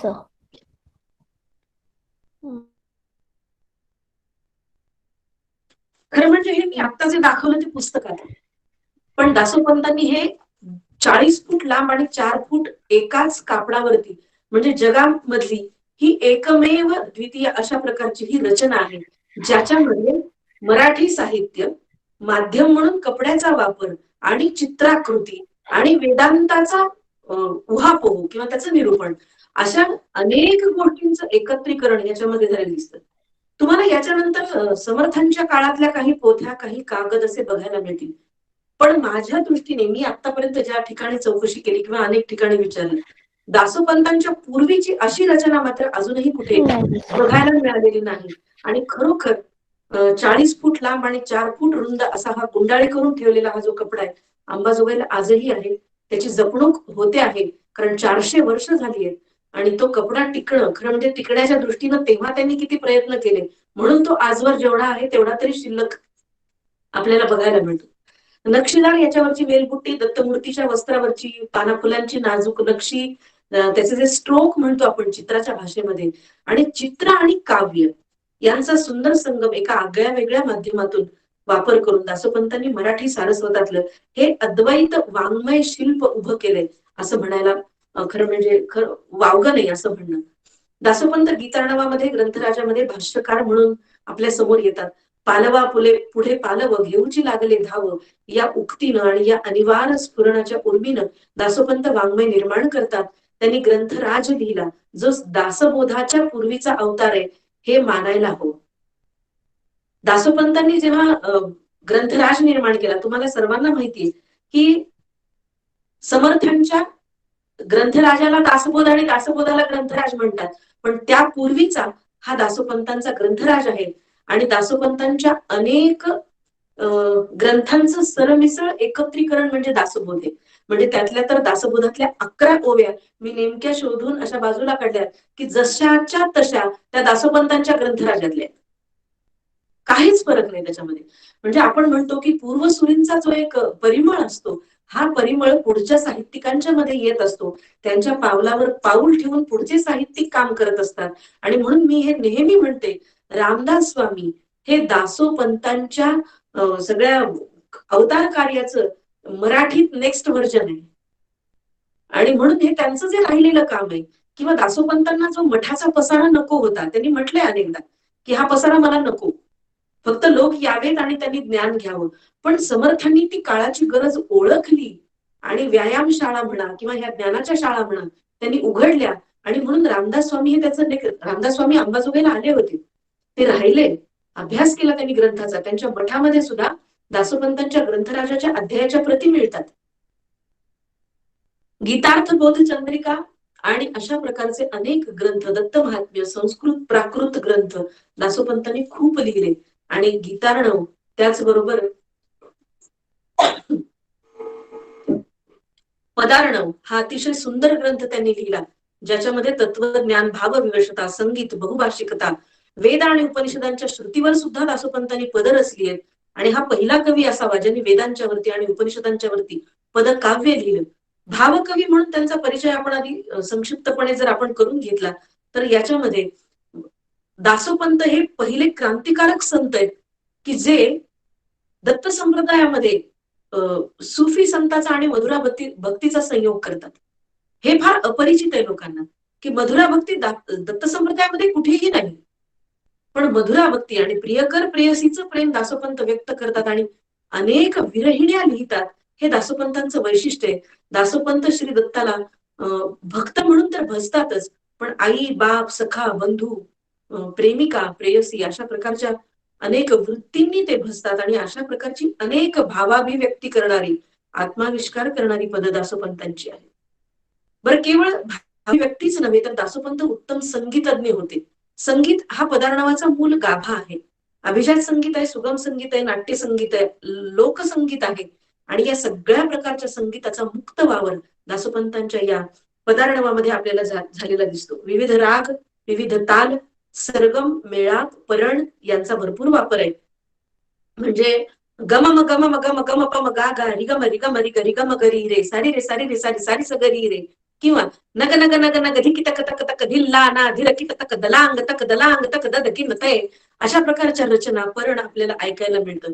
तकट धिकट तक तोमता दिमता तकट कतक, म्हणजे या प्रकारच्या मृदुंगाच्या बोलासकट सरगम आणि त्याचबरोबर रागवेळा, रागमाला, प्रबंध, खंड प्रबंध, चतुरंग प्रबंध, जती, मेळाप, स्वर साम गायन, ताल स्वरालंकार, झप तालालंकार, तिवडा वीणालंकार, त्रिवट, षटभार्या, भैरव अशा 80 ते 85 पारिभाषिक रचना खास संगीतातल्या दासोपंतांच्या या पदार्णवामध्ये आम्हाला दिसतात. खरं म्हणजे गडन दिगिन धुमकिट तक गदिगन अशी जे संपूर्ण मृदुंगाचे बोल आहेत, हे संपूर्ण मृदुंगाचे परण दासोपंतांच्या या पदार्णवामध्ये, अभिजात संगीतामध्ये आम्हाला बघायला मिळतात. प्रपंच, भक्ती, तत्वज्ञान, वत्सल भाव, सख्य भाव, सखी भाव, प्रीतिभाव, दास्यभाव, क्षमापराधी भाव, बालसुलभ भाव, स्त्री सुलभ भाव, सासूरवाशीण, अष्टसात्विक भाव, आनंद, दुःख, उद्वेग, वियोग, लळा, जिव्हाळा या सगळ्या गोष्टींचं संमिश्रण दासोपंतांच्या पदार्णवामध्ये. बरं, इतकंच आहे का, तर देवाचं वर्णन करणारी अतिशय गोड पद ह्याच्यामध्ये आहेत. शैव वैष्णवांचा ऐक्य विचार मांडणारी काही पद वैशिष्ट्यपूर्ण आहेत. दंभस्फोट करणारी अनेक पद आहेत. सद्गुरूचा महिमा सांगणारी आहेत. संसार, विषय वासना, देह, आत्मा याच्यावरती तर ते भाष्य करतातच, पण अतिशय सुंदर अशा कथा ज्या पदात्मक आहेत, म्हणजे ज्याला आपण आज संगीत नाटक म्हणतो, कदाचित ते संगीत नाटकाचं जे मूळ आहे ते महाराष्ट्रामध्ये दासोपंतांच्या धाकट्या देवघरच्या रंगपीठावर आम्हाला त्याचा मूळ स्रोत दिसतो. ही नोंदवण्याजोगी गोष्ट आहे, जी तुम्ही आम्ही नव्हे तर महाराष्ट्राच्या सांस्कृतिक इतिहासानं, महाराष्ट्राच्या नाटकाच्या इतिहासानं, महाराष्ट्राच्या संगीताच्या इतिहासानं आणि महाराष्ट्राच्या वाङ्मयीन इतिहासानं ही नोंद घेण्याची गोष्ट आहे. कारण मला सांगा, 400 वर्षापूर्वीचा स्रोत तुम्हाला कुठे सापडतो का, जो संगीताचा आहे, जो नाटकाचा आहे? आणि म्हणून लोकसंस्कृतीच्या उपासकांवर सुद्धा जी नाथांची भारुड, तशी दासोपंतांची ललित पद आम्हाला बघायला मिळतात. यातल्या मी भाषा तुम्हाला अनेक सांगितल्या, संस्कृत, प्राकृत, हिंदुस्थानीच्या अनेक छटा, मराठीच्या 2 छटा, वैदर्भी बोली सुद्धा आहे, उर्दू, फारसी, दख्खनी, सिधुखडी, नाथपंथीयांची भाषा, अशा अनेक भाषा दासोपंतांनी वापरल्या. त्यातल्या 2-3 भाषांचं पदांचं विवरण मी करते आणि थांबते, कारण खूप वेळ झालाय. तुम्हाला वाटत असेल की ह्या बाई आज सगळं सांगून थांबणार की काय, त्याशिवाय थांबत नाही. तर एक मुद्दाम भाषेची झलक म्हणून, यासाठी विद्यार्थ्यांना हे मुद्दाम यासाठी सांगायचं की आपण एक इंग्रजी भाषा किंवा एक संस्कृत भाषा शिकतो तर किती गंगेत घोडे नाल्यासारखं करतो, पण त्या तत्कालीन अनेक संत, मी दासोपंतांची गोष्ट मुद्दाम नाही करणार आहे, कारण संत नामदेव बघा, इतरही संत, संत एकनाथ आहेत, संत तुकाराम महाराज आहेत, संत पुढे रामदास स्वामी आहेत, यांना एकापेक्षा अधिक भाषा येत होत्या. आणि दासोपंत हे त्यातले खरं म्हणजे उच्च कोटीचे मणी असं मी म्हणते. कारण ते फारसी, उर्दू, संस्कृत, प्राकृत, हिंदुस्थानीच्या प्रादेशिक अनेक छटा म्हणजे ब्रज, दखनी, राजस्थानी, उत्तर प्रदेशातली वेगळीच भाषा म्हणजे एक धनी बा शरीक बीते अपनी खबर ना पाया वो ही वो बे उसी कसी वेद मोहम्मद माया ऐसा इकवा में एक, इकवा में एक, इकवा में एक. तर ही भाषा खरं तर हिंदुस्थानीच. पण आपली प्रादेशिक भाषा जी बघायला जाल तर तुम्हाला त्याच्यामध्ये छटा लगेच दिसेल. किंवा हिंदुस्थानीच भाषा, गोरिया दध बेचन को आई रुम झुम बाजत पैंजण मृगनयना चला रही गोरिया दध बेचन को आई. ही एक ब्रज गवळे आपण म्हणतो तिकडची भाषा, मथुरेची. आणि दुसरी बघा, दत्त चरण सुखवासी जोगन दत्त चरण सुखवासी अयोध्या वृंदावन गोकुळ ढूंढी अयोध्या वृंदावन गोकुळ ढूंढी ढूंढ फिरे सब देसी जोगन दत्त चरण सुखवासी दत्त चरण सुखवासी जोगन दत्त चरण सुखवासी. आता एक मराठीची छटा ऐकूया. लई लई लकुटान माझा भाऊ धाकुटा, लई लई लकुटान माझा भाऊ धाकुटा, भाये केले साहे गे आता माझे पाहे गे, कैसी भावा पाठी गे ना ऐकी माझी गोटी गे, कैसी भावा पाठी गे ना ऐकी माझी गोटी गे, लई लई लकुटान माझा भाऊ धाकुटा. धीर माझा निक्कान सांडी बोल फिक्का, धीर माझा निक्कान सांडी बोल फिक्कान, आवी तर बोलान पाठमरी डोला, संत म्हणती येरी गे पांगविल्या पोरी गे, दिगंबराचे रावळी घाल निक्की फेरी गे, घाला स्थिर फेरी लई लई लक्ष ठेवा, लई लई लकुटान माझा भाऊ धाकुटा. चांग भांग करा मामी चांग भांग करा, नका करू टाकम टिक्का ठक्कू नका लोका, टाका मागील चाळा मामी देह बुद्धी गाळा, जळू तुमची खोड मामी किती कराल चाळा, चांग भांग करा मामी चांग भांग करा. या रचना ग्रामीण बोली सांगणाऱ्या आहेत. म्हणजे प्राकृत लिहिताना त्याचा दर्जा वेगळा, ग्रामीण भाषेचा दर्जा वेगळा, आणि याच्यामध्ये अनेक वैदर्भी पण येतात. पण मी आता खूप लांबवणार नाही. मुंडे बम्मन बैठे तन छपावे जप कमावे सार, भीतर का दिल फिसल गया रहे दात पसार, सटते सब विचार मुंडे भाई खबरदार आगे बुर्र, ताल बजाना सबको पढ़ाना, ताल बजाना सबको पढ़ाना, फिर देख निशान, दिगंबर का पंथ चलाऊं, कहूं ब्रह्म ज्ञान मुंडे भाई खबरदार आगे भूल. ताल ताल पर ममदल बाजे बाजे निशान ढोल, दिगंबर का मुंडा आया, कार्त गुंगल गोल मुंडे भाई खबरदार आगे भुर्र. मुंडेंची भाषा आहे. मुंडा म्हणजे हिजडा मुंडा हा एक त्यांचा एक विशिष्ट प्रकार असतो. सुफी संप्रदाय, नाथ संप्रदाय, जे जे संप्रदायाचे प्रकार त्या काळामध्ये होते, दास संप्रदाय, कूट संप्रदाय, दक्षिणेतला वल्लभ संप्रदाय, मधुरा भक्ती, म्हणजे भक्तीचा गाभा त्या त्या संप्रदायाचा जो कोणता आहे तो त्यांनी पकडला. आणि ती भाषा म्हणजे दासोपंत जेव्हा भारतभर भ्रमण करत होते ते तिथे तिथे राहायचे आणि तिथल्या लोकांची भाषा समजून घेऊन शिकून त्या भाषेत कदाचित ते निरूपण करत असावेत आणि मग रचना करून त्या रचना गाऊन स्वतः ते मृदुंग वाजवित असत. दासोपंत एक थोर वाग्गेयकार होते आणि त्यामुळे मृदुंगावरती स्वतः ते वाजवून त्या रचना ते लोकांना म्हणून दाखवित आणि त्याच्यावरती निरूपण करत. खलक के पलक मो झलकता नजर कर. लक्ष देऊन ऐका, फार सुंदर शब्द आहेत आणि हे कधीही आणि कुठेही ऐकायला मिळणार नाही. खलक के पलक मो झलकता नजर कर. पलक के झलक मो झुके देख दिल धर. खलक के पलक मो झलकता नजर कर, पलक के झलक मो झुके देख दिल धर. बुझे तब सजेगा तू ही तेरा न तुझको, सदा ध्यान मो मस्त देखे आपस को.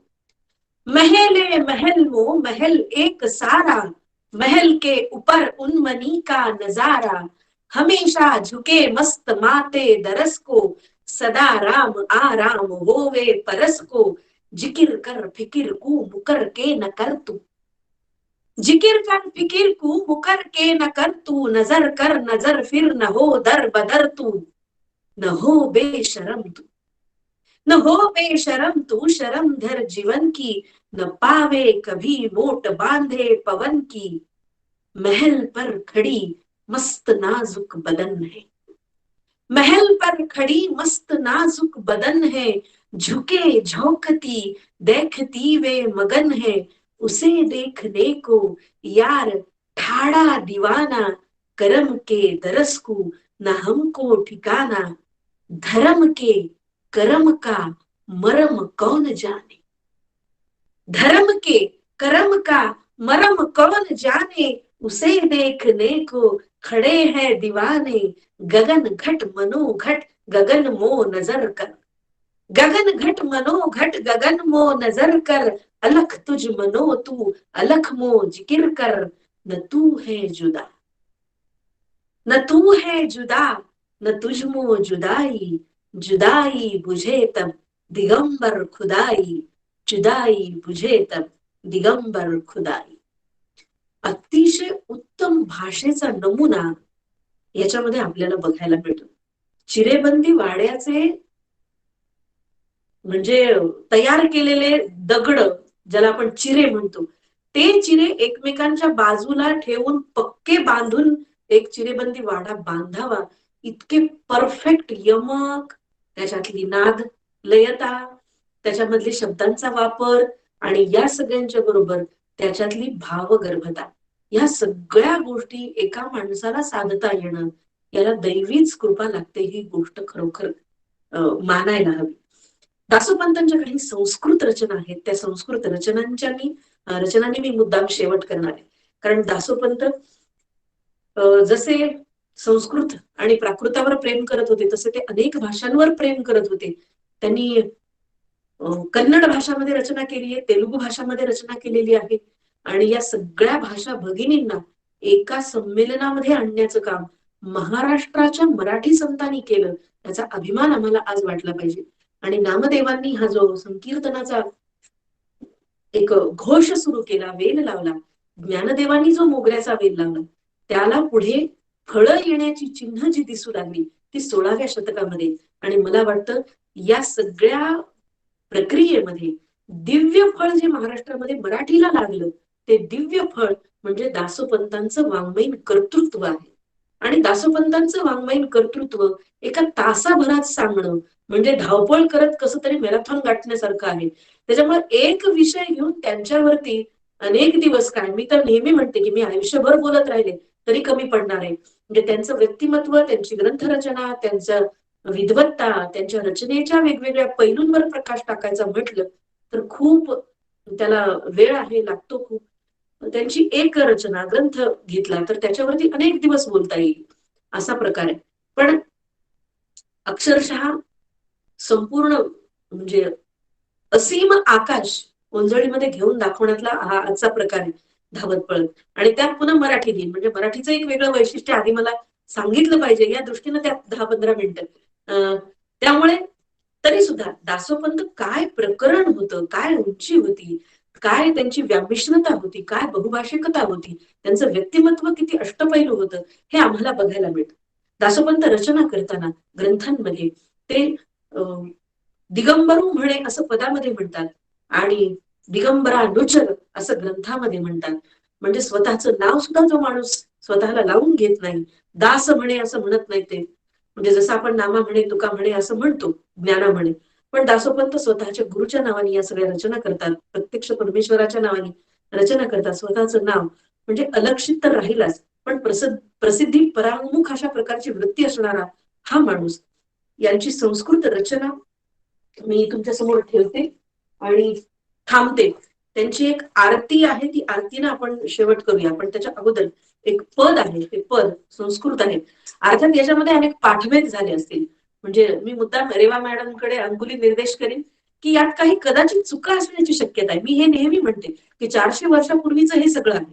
त्यात भाषेच्या दृष्टीने अनेक दोष उत्पन्न होण्याची शक्यता यासाठी आहे की प्रत्येक भाषेचा जाणता माणूस जन्माला आला असं नाही. तर त्यांच्या पिढ्यांमध्ये 400 वर्षापर्यंत ज्या पिढ्या झाल्या हे मौखिक परंपरेनं संगीत आमच्यापर्यंत आलेलं आहे आणि त्या अंगानं सादर करताना काही दोष त्याच्यामध्ये भाषेच्या अंगानं आणि गीताच्या गेयतेच्या अंगाने पण उत्पन्न होतात, रागाच्या अंगाने. पण ते जसं आहे तसं हे पद प्रणमत देवावरं नाथं प्रणमत देवावरं अगुण गुणांतिका कारण गुणकारण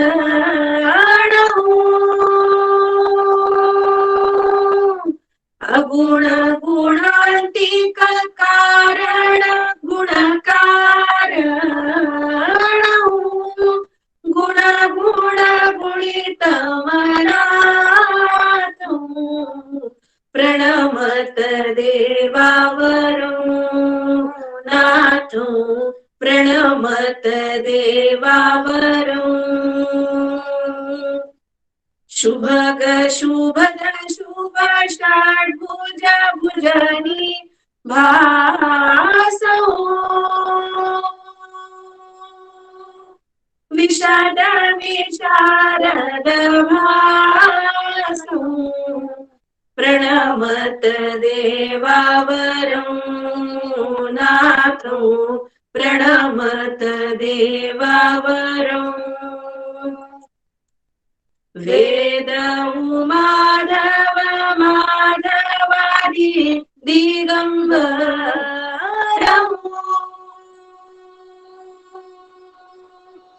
वेद माधव माधवादि दिगंबरं नंदमयं मुनिराजं नंदमयं मुनिराजं प्रणमत देवावरं नाथो प्रणमत देवावरं नाथो प्रणमत देवावरं नाथो.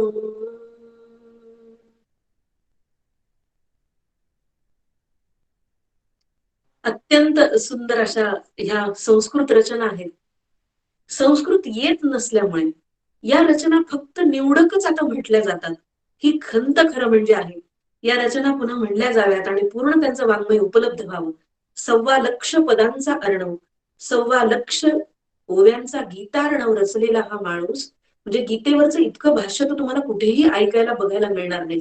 18व्या अध्यायावरती 18,000 ओव्या हा माणूस लिहितो आणि या एकूणच गीतार्णवामध्ये जगातला कोणताही विषय असा नाही की ज्याचा उहापोह दासोपंतांनी केलेला नाही. बरं, नुसतं उहापोह चर्चेला घेतलाय आणि सोडून दिलाय नाही, तर सखोल चर्चा आहे, शास्त्रशुद्ध चर्चा आहे.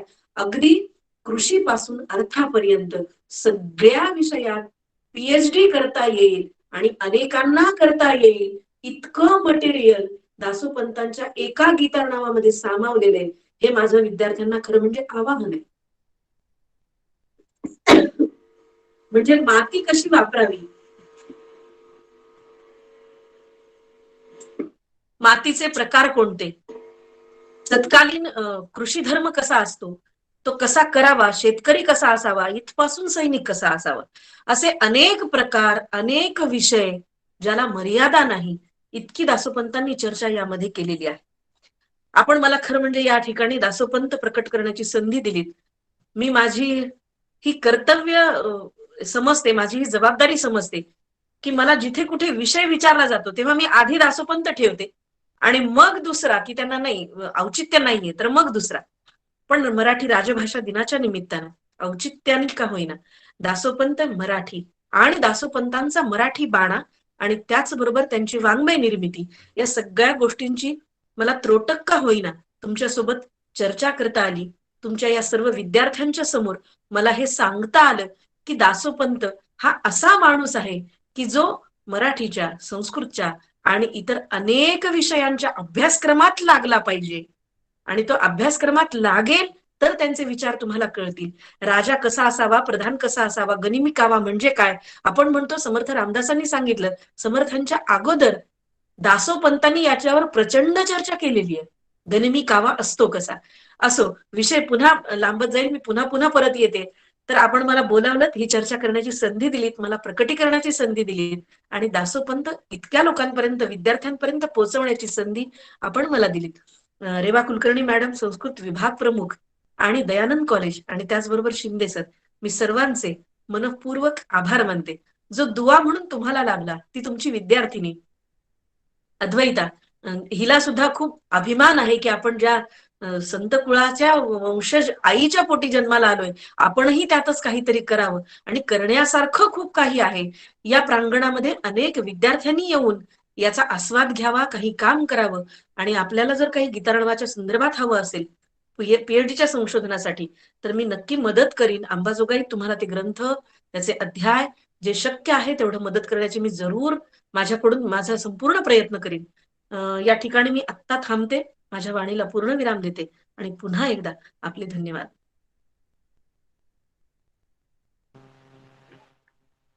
महोदया, आपण आज मराठी दिनाच्या निमित्ताने ही एक विलक्षण मेजवानी आम्हाला दिली व संत सर्वज्ञ दासोपंतांसारख्या महनीय संत कवींचा परिचय आम्हाला झाला, त्याबद्दल आपले मनपूर्वक धन्यवाद.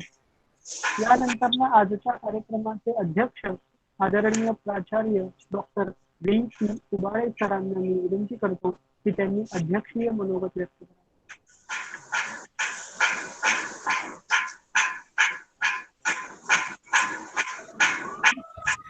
सर आहे बाळा, सर नाहीयेत, सर मगाशीच गेले, तर आता पुढचा भाग घे. यानंतर कार्यक्रमाच्या विधीप्रमाणे आभार व्यक्त करण्यासाठी समाजशास्त्र विभागाचे प्रभारी आणि मराठी विषयाचे प्राध्यापक डॉक्टर राजेशेखर शिंदे सरांना मी आभार व्यक्त करण्याची विनंती करतो. आदरणीय प्राचार्य उबाळे सर, संस्कृत विभाग प्रमुख रेवाताई कुलकर्णी मॅडम आणि 1.25 तास ज्यांनी अमृतधारा वर्षविल्या त्या वैशाली गोसावी कुलकर्णी मॅडम, सर्व सहभागी विद्यार्थी, आवाज येतोय?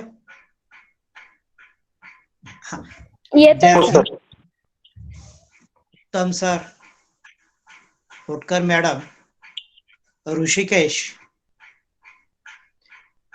सर्वांना नमस्कार. पहिल्यांदा मी रेवाताईंना धन्यवाद देतो आणि आभारही प्रकट करतो. इतकं सुंदर या कार्यक्रमाचं आयोजन त्यांनी केलं. यावर आणखी एक कडी त्यांनी केली. त्यांनी डॉक्टर वैशाली गोस्वामी कुलकर्णी यांना आमंत्रित केलं. डॉक्टर वैशालीताई थेट दासोपंतांच्या 16व्या वंशज आहेत. हे ऐकत असताना मला आधी वाटलं होतं की मॅडम काहीतरी आता वंशावळी बद्दल बोलतील, नाथपंथाबद्दल बोलतील, तर त्यांनी मला 100% निखालस चुकीचं ठरवलं आणि एक आपण मूलतः संशोधक आहोत, मूलतः मर्मग्राही प्रवचनकार आहोत. आपल्या वाणीमध्ये सरस्वती आहे आणि आपल्या वाणीमध्ये गानलता आहे, हे त्यांनी या 1.25 तासात आपल्याला एक प्रत्यक्ष अनुभव देऊन सिद्ध केलेला आहे. दासोपंतांचं चरित्र अगदी थोडक्यात पण संपूर्ण चरित्रपट त्यांनी आपल्या समोर ठेवलेला आहे. हे विद्यार्थ्यांसाठी फार उपयुक्त असं होतं आणि आख्यायिकेचं त्यांनी तर्कसंगत विश्लेषण केलेलं आहे. हेही फार सुंदर काम मॅडमनी केलेलं आहे. केवळ एक सरळ व्याख्यान न देता हे व्याख्यान विद्यार्थ्यांना रुचावं आणि विद्यार्थी मध्ययुगीन संत साहित्याकडे, दासोपंतांच्या एकंदर वाङ्मयीन कर्तृत्वाकडे आकृष्ट व्हावेत, यासाठी दासोपंतांच्या व्यक्तिमत्वाच्या अनेक पैलूंना, अनेक बाजूंना, त्यांच्या व्यक्तिमत्वांच्या अनेक अंगोपांगांना त्यांनी स्पर्श करून त्याचा योग्य तो उलगडा केला. दासोपंत हे खरोखरच संत साहित्यातील एक आपल्याकडे आकृष्ट करून घेणारं कुहर आहे. नेहमीच कुतूहलाचा विषय आहे. दासोपंतांच्या भाषा कोविदपणावर मी स्वतः नेहमीच प्रेम करत आलो आहे. मी तिकडे आकृष्ट झालो आहे आणि मी अत्यंत एकतानतेने हे भाषण श्रवण केलो आहे. पुष्कळ वर्षांनी एक मराठीचं व्याख्यान मी पूर्णतः 1 मिनिटही वाया न दवडता ऐकलेलं आहे. याबद्दल मी माझीच पाठ थोपवून घेतो, पण आभार मानतो वैशाली मॅडमचा. दासोपंतांच्या रसिकतेविषयी फार सुंदर उलगडा मॅडमनी केलेला आहे. मृदंग लहरी त्या प्रत्यक्ष वाणीतून उलगडताना त्या लहरी साक्षात त्यांनी केलेल्या आहेत. एकावर एक ताल लहरी झंकारतात, तशी एक झंकार, तसा एक निनाद मॅडमनी करून दाखवला. आणि सुरावट काय आहे, त्यातील आरोह अवरोह कसे असतात, हेही त्यांनी दाखवलेलं आहे. म्हणजे दासोपंतांच्या एकंदर साहित्याचा त्यांचा व्यासंग खूपच अनेक पदरी आहे, मर्मग्राही आहे. आणि मर्मग्राही आहे एवढंच नाही, तर ते रसोद्ग्राही पद्धतीने मांडतात, हे त्यांच्या व्याख्यानाचा विशेष आहे. अतिशय सुंदर ब्रिजबोली, हिंदुस्थानी बोली यांच्या वळणासह त्या ग्रामीण बोलीतील गीत ठेक्यासह त्या उच्चारत होत्या. मला हे वैशिष्ट्य वाटलं. हे भाषा कोळीत पण स्वतः त्यांच्या ठिकाणी आहे. दासोपंताची नागर बोली, ग्रामीण बोली, बोलीतील चैतन्य, त्यांच्या काळाच्या सजावटी, या सर्व करून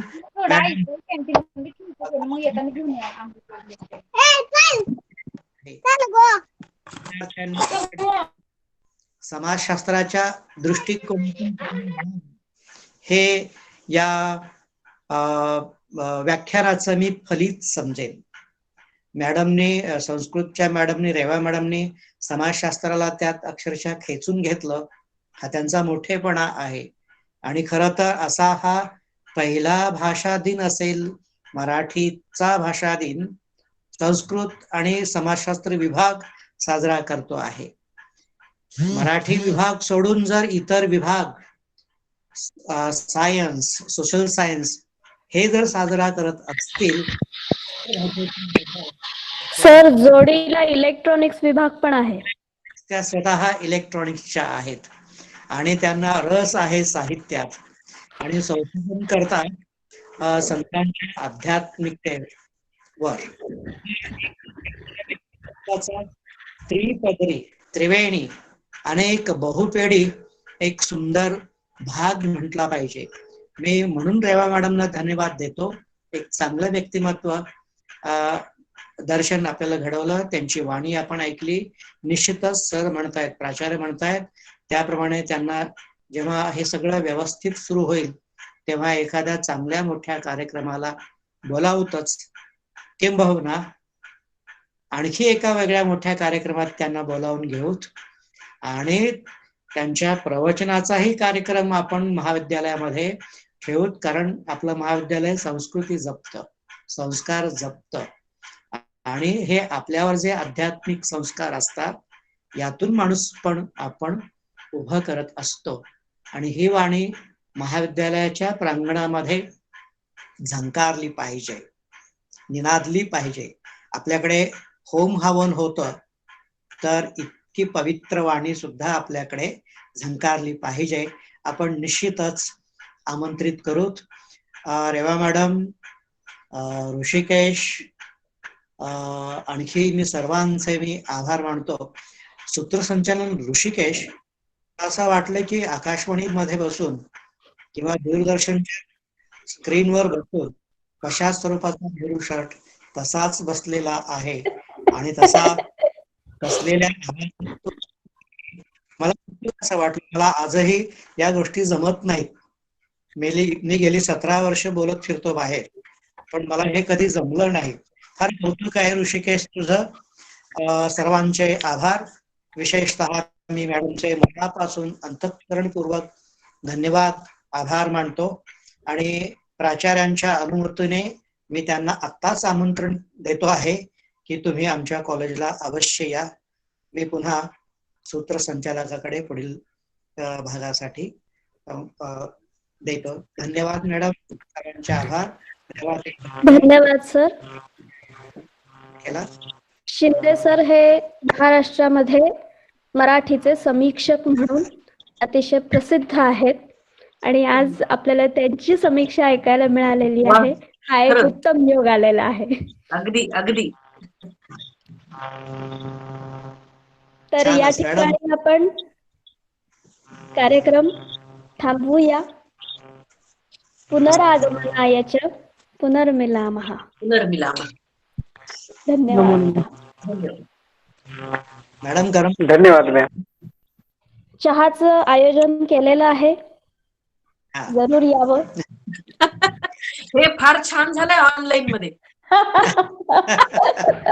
चहा, श्रीफळ, चहा, पाणी, नाही. जेवण सर्व आपल्या काही घरी तर शब्द सुमनांनी. सगळं मिळालं मॅडम, पोचलं. भाषा दिन आहे, ते सर्व भाषेनेच करायला पाहिजे. छान वाटलं शिंदे सर. छान.